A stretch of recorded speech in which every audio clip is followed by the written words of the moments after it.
John Fredrickson, once ranked as the 9th richest man in the United Kingdom, has packed his bags and moved to Dubai. In a scathing remark that captured headlines, Fredrickson declared that Britain has gone to hell, citing the nation's current direction, rising taxes, and a worsening investment climate as key reasons for his departure. His blunt assessment reflects a broader frustration felt by many who once saw the UK as a stable and attractive base. The Norwegian-born shipping magnate cited sweeping UK tax reforms as the key reason for relocating his business and personal residence. His departure, while headline-grabbing, is far from isolated. Fredrickson is just the latest in a growing list of ultra-wealthy individuals choosing to abandon the UK. The broader question now looming over the Treasury is this the beginning of a financial brain drain? And can Rachel Reeves avoid steering the UK into another economic crisis? Henley & Partners, a global wealth migration consultancy, paints a sobering picture. According to their latest figures, 16,500 millionaires are expected to leave the United Kingdom in 2025 alone. That staggering number positions the UK as the nation experiencing the most significant outflow of wealthy individuals globally, outpacing even countries like Russia and China, which have long struggled with capital flight. While countries like the United States, Australia, and the UAE are attracting waves of affluent investors and entrepreneurs, Britain's losing them in record numbers. The UK ranks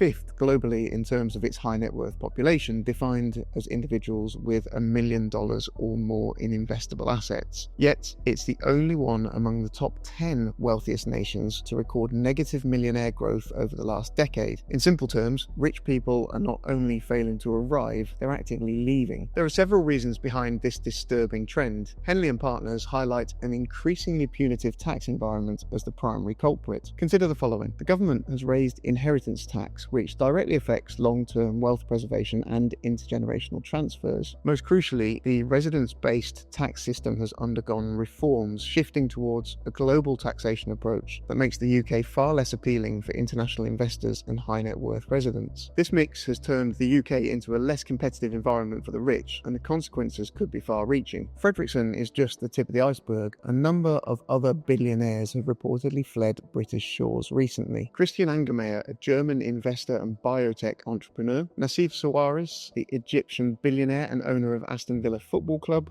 Anne Beaufort, the Sanofi heiress; Max Gottschalk, a prominent financier; Tim Hanford from JC Flowers; Eddie Hearn, a well-known boxing promoter. Even Lakshmi Mittal, one of the UK's richest residents, is reportedly considering relocation. So how many of the UK's top 10 richest have left in the past year? The precise number remains hard to pin down, but Fredrickson's confirmed exit and Mittal's rumoured consideration underscore a dangerous tipping point. When billionaires and millionaires leave a country, they don't just take their money, they take their businesses, jobs, and tax revenue with them. The erosion of this economic tier risks hollowing out the UK's financial core. While millionaires flee, average Britons are facing a very different kind of crisis: job insecurity and declining real wages. According to a July 2025 report by the BBC, the UK job market is showing troubling signs of economic fragility. The data revealed that employment is falling while wage growth is slowing. For the first time in over 2 years, the number of payrolled employees has dropped.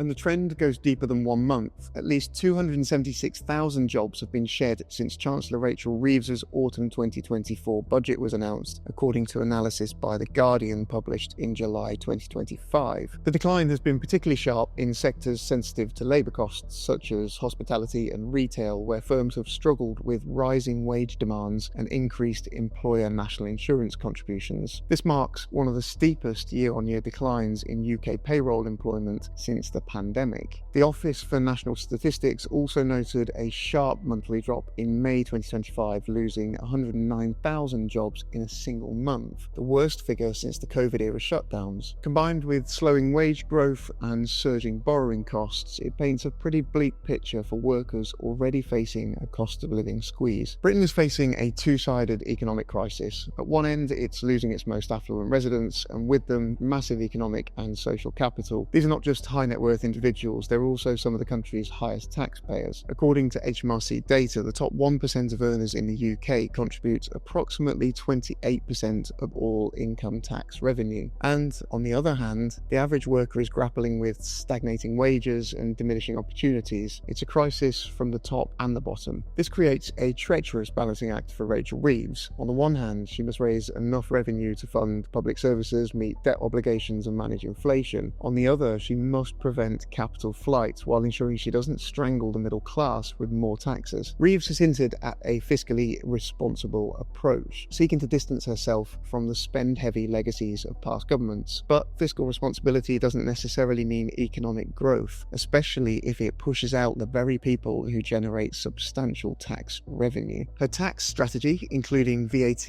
on private education and tightening of non-dom tax rules, may play well politically, but it appears to be backfiring in economic terms. If the trend continues, the UK risks becoming less attractive to foreign talent, investors, and wealth creators. Here's where the danger escalates. As wealthy individuals leave, tax revenue declines. To compensate, the government may be forced to increase taxes on those who remain, deepening the burden on middle and working class families. This could lead to lower consumption, lower investment, and even more sluggish economic growth. Ultimately, economies run on confidence. If investors, business owners, and consumers feel confident in the future, they spend and invest accordingly. But the current landscape, marked by tax hikes, political uncertainty, and flight of capital, erodes that confidence. It's also worth noting this isn't happening in a vacuum. The UK's loss is someone else's gain. Countries like the UAE, Singapore, Australia, Portugal, and even some American states are actively courting the world's wealthy with low taxes, citizenship by investment, and business-friendly regulations. If the UK doesn't respond with strategic incentives and a long-term vision, it will continue to lose some of its highest taxpayers. Although John Frederickson declared that Britain has gone to hell, it's not all doom and gloom for the UK. Despite the exodus of high net worth individuals, Britain still has the 6th largest economy in the world by GDP,